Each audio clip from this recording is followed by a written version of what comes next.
के कैसे सत्ता को हम हासिल पाएंगे।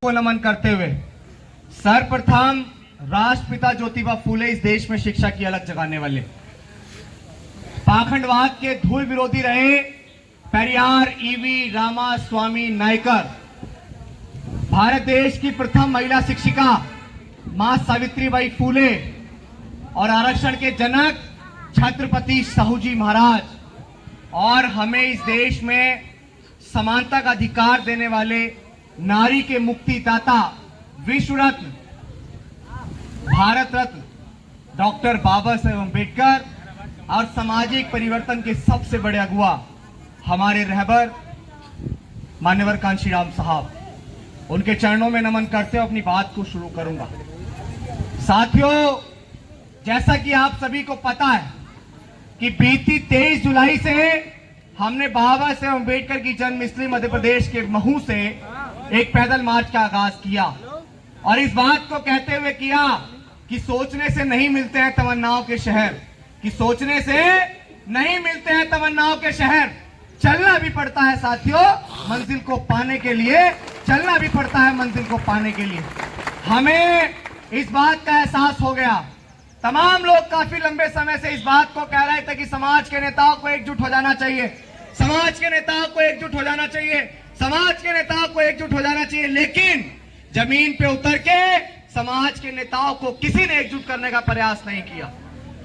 आपके बीच ये नौजवान जो बीती 23 जुलाई से चल रहा है, 1 महीने से ज्यादा हो गया है, क्या अपने समाज को एकजुट करना कोई गलत बात है? मुझे हाथ उठा के बताओ, क्या समाज को एकजुट करने की बात उठाना कोई गलत बात है? क्या अपने नेताओं को एकजुट नहीं होना चाहिए? क्या हमारा ठोकर इलेक्शन नहीं लड़ना चाहिए? आज 2024 का इलेक्शन बहुत नजदीक है। बाबा साहेब अम्बेडकर, पेरियार, साहूजी महाराज और सावित्रीबाई फूले, राष्ट्रपिता ज्योतिबा फूले, इन सबका मूवमेंट खाने के लिए दुश्मन तैयार बैठा है या नहीं बैठा है? जिस भारत के संविधान को बचाने की हम लोग मांग करते हैं, क्या वो भारत का संविधान बिखरे हुए लोग बचा सकते हैं? क्या बिखर के आप लोग इस देश की सत्ता पे काबिज हो सकते हैं? और आज बहुत सारे लोग मेरे से नौजवान का हौसला बढ़ाने की जगह उसको तोड़ने का काम कर रहे हैं। कमाल हो गया यार। लेकिन हम तो इस हौसले के साथ घर से निकले हैं कि डॉक्टर अम्बेडकर ने कहा था कि मुझे मेरे समाज के पढ़े लिखे लोगों ने धोखा दिया। मान्यवर कांशीराम साहब को समाज के लोगों ने काले झंडे दिखाए, और मेरे साथ तो समाज के नौजवानों का इतना बड़ा हुजूम है, क्या मुझे हारने दोगे? क्या मेरे इस मार्च को आप लोग सफल बनाओगे या नहीं बनाओगे? बताओ। ये आपको स्थापित नेताओं को आईना दिखाना पड़ेगा कि आपको एकजुट होना पड़ेगा। नेता कहते हैं ना समाज के बीच आके कि समाज एकजुट नहीं है, समाज एकजुट नहीं है, समाज एकजुट नहीं है। आखिर समाज आपको कब तक एकजुट होकर दिखाएगा? समाज ने कितनी बार हमारे नेताओं को स्थापित किया या नहीं किया? लेकिन अब समाज को आप कब एकजुट होकर दिखाएंगे, ये बता दीजिए। क्या आज हमारे नेताओं को एकजुट नहीं होना चाहिए? 2024 के इलेक्शन में भारतीय जनता पार्टी की सरकार दोबारा ना बन जाए, मनुवादी व्यवस्था की सरकार दोबारा ना बन जाए। जो सरकार आज इस देश में सबसे ज्यादा हिस्सेदारी किसकी है बताओ? संख्या किसकी है? हमारी। और आज मूछें रखने पर अगर हत्याएं किसी की होती तो बताओ किसकी हो रही? हमारे समाज की। 9 साल के मासूम को महज मटका छूने पे मार दिया जाता है, किसके समाज का था? रात को 2:30 बजे बहन मनीषा वाल्मीकि को बलात्कार कर कूड़े करकट के साथ जला दिया जाता है, किसके समाज की थी? आज भी महाराष्ट्र के नांदेड़ में हमारे रहबर, हमारे मसीहा डॉक्टर बाबा साहेब अम्बेडकर की जयंती मनाने पर चाकुओं से गोद गोद कर उसकी निर्मम हत्या कर दी। बताओ किसके समाज का था? आजादी के 75 साल बाद भी ये मंजर है। बताओ कितने कितने और केसेस का हम लोग इंतजार करेंगे? दोबारा किसी पहल तड़वी का इंतजार कर रहे हैं। कि दोबारा किसी जाति का शोषण का शिकार हुए रोहित वेमुला का हम लोग इंतजार कर रहे हैं। बताओ समाज के कितने नेता आपको गिनाऊं, एक से एक कद्दावर। उत्तर प्रदेश जाइए, माननीय बहन जी है समाज की कद्दावर नेता। चंद्रशेखर आजाद है कद्दावर नेता। उदित राज, फूल सिंह बरैया, प्रकाश अंबेडकर, रामदास अठावले, वामन मेश्राम, चिराग पासवान, M.K. स्टालिन, समाजवादी पार्टी के राष्ट्रीय अध्यक्ष अखिलेश यादव। अगर हम बहुजन की बात करते हैं तो वो बहुजन समाज जिसमें चमार, वाल्मीकि, कोरी, कुर्मी, पासी, धोबी, धानु, कहीर, गडरिया, गुज्जर, जाट, नाई, यादव, तेली, कुमार, महार, पटेल, डोम, वो 6743 जातियां आती हैं जिनके साथ भारत के संविधान से पहले शोषण होता था। गले में हांडी, पीछे झाड़ू थी, सुबह शाम घर से बाहर निकलने का अधिकार नहीं था, विद्यालयों में पढ़ने का अधिकार नहीं था, और आज वो लोग अपने आप को तुर्रम खा समझे बैठे। 2024 के बाद सबका मुखालता निकल जाएगा।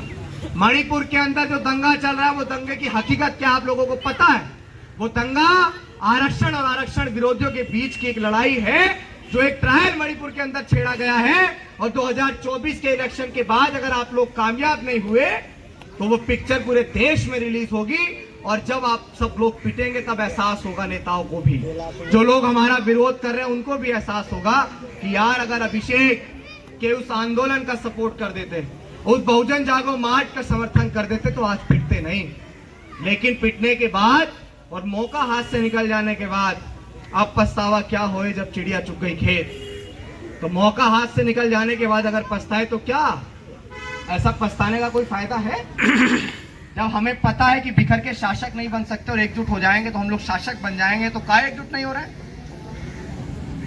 मुर्दा लोहे को औजार बनाने वाले, मेरी बात को बड़े ध्यान से सुनिएगा, मुर्दा लोहे को औजार बनाने वाले, अपनी आंखों के आंसुओं को अंगार बनाने वाले, और हमें तो मजबूर कर रखा है हमारे नेताओं ने, वरना हम हैं इस मुल्क की सरकार बनाने वाले। इस देश में सबसे ज्यादा संख्या हमारी होने के बावजूद हमारी सरकार नहीं। बिखर के कैसे हम आखिर यहां कामयाब होएंगे।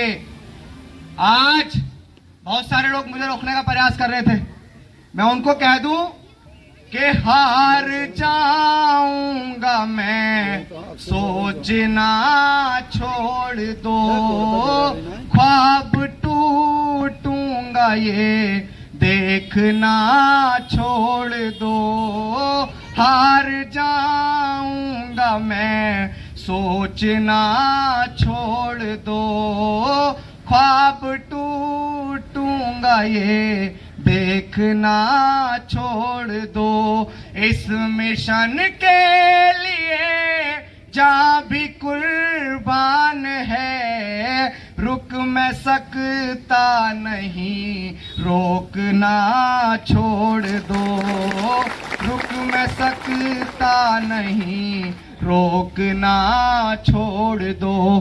कि राह में खतरे भी हैं मगर ठहरता कौन है, कि राह में खतरे भी हैं मगर ठहरता कौन है, मौत काल आती हो आज आ जाए डरता कौन है, और तेरी लश्कर के मुकाबिल में अकेला हूं मगर फैसला तो मैदान में होगा साहब कि मरता कौन है, फैसला तो मैदान में होगा कि मरता कौन है।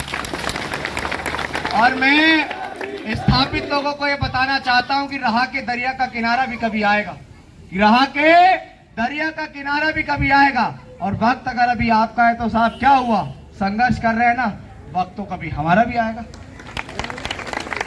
आएगा या नहीं आएगा वक्त?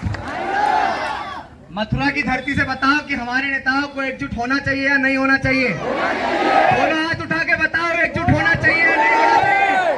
हमारे नेताओं को एकजुट होकर 2024 का इलेक्शन लड़ना चाहिए या नहीं लड़ना चाहिए? आज दुश्मन फूले, पेरियार, ललई, अंबेडकर और कांशीराम साहब की मूवमेंट को बहुत कमजोर समझ रहा है। आपको इस नीले झंडे को इधर दिखाओ, आपको ये नीला झंडा क्या लाल किले की गद्दी से नहीं लहराना है? बताओ, लाल किले की गद्दी से झंडा लहरना चाहिए या नहीं लहरना चाहिए? बताओ। लेकिन क्या बिखर के लाल किले की गद्दी से झंडा लहर जाएगा? नहीं लहरेगा। और ये झंडा और ये बाबा साहब अम्बेडकर जिन्होंने अपनी 4 संतानें हमारे लिए कुर्बान कर दी, तो क्या इस तरह हम लोग इनके कर्ज को चुकाएंगे? और आज बहुत सारे लोग भारत के संविधान को बदलने की बात कर रहे हैं। वो क्यों भी ना करें, बिखरे हुए लोगों के साथ यही तो होता है, उनके अधिकारों का हनन होता है, उनके बहन बेटियों के साथ बलात्कार होता है, बिखरे हुए लोगों के साथ यही तो होता है। बहुत अच्छे। आपको पता है कि हमारे समाज की आयरन लेडी के नाम से हम जिनको जानते हैं, कभी वो ऐसी थी और घर से निकल गई थी मूवमेंट को चलाने के लिए। तो हमारी तो बच्चियों और बेटियों में भी कोई कमी है क्या, बताओ मुझे। एक माननीय बहन जी राष्ट्रीय लीडर बनी और कितने समय से व्यवस्था परिवर्तन की लड़ाई को लड़ रही हैं। तो हमारे समाज की तो नारियां भी कमजोर नहीं है।